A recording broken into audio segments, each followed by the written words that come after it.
दोस्तों, एक घर में एक जमींदार और उसकी घरवाली रहते थे। घर में दो ही जने थे। जमींदार खेत में काम करता और उसकी पत्नी घर का काम करती थी। पति पत्नी दोनों ही गर्म स्वभाव के थे। थोड़ी थोड़ी बात पर दोनों में ठन जाती थी। कभी कभी तो घरवाली का बनाया हुआ खाना भी बेकार हो जाता था। अब एक दिन घरवाली अपने रिश्तेदार के यहाँ चली गई। वहां उसे एक बुजुर्ग औरत मिली। बातों बातों में जमींदार की घरवाली ने बुजुर्ग औरत को बताया कि मेरे घरवाले का मिजाज बहुत चिड़चिड़ा है। वे जब तब मेरे से लड़ते ही रहते हैं। कभी कभी इससे हमारी बनी बनाई रसोई बेकार चली जाती है। बुजुर्ग महिला ने कहा, यह कोई बड़ी बात नहीं है, ऐसा तो हर घर में होता रहता है।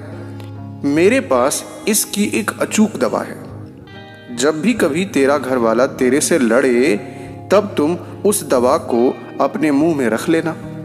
इससे तुम्हारा घरवाला अपने आप चुप हो जाएगा। बुजुर्ग महिला अपने अंदर गई, एक शीशी भरकर लेके आई और उस औरत को दे दी।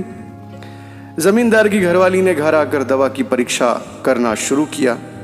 जब भी जमींदार उससे लड़ता वह दवा मुंह में रख लेती। इससे काफी असर दिखाई दिया।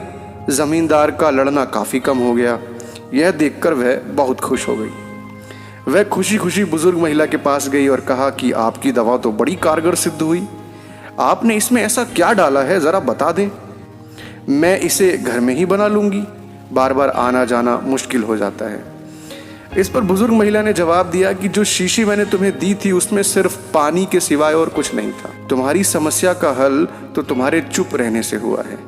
जब तुम दवा यानी कि पानी को मुंह में भरकर रख लेती थी तो तुम बोल नहीं सकती थी, और तुम्हारी चुप्पी को देखकर तुम्हारे घर वाले का क्रोध भी शांत हो जाता था।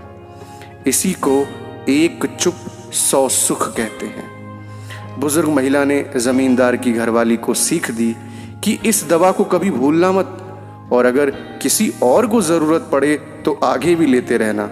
जमींदार की घरवाली ने बुजुर्ग महिला की बात को गांठ बांध लिया और खुशी खुशी अपने घर वापस चली गई। तो दोस्तों, इस कहानी में इतना ही। मिलते हैं एक और नई शानदार कहानी में। तब तक के लिए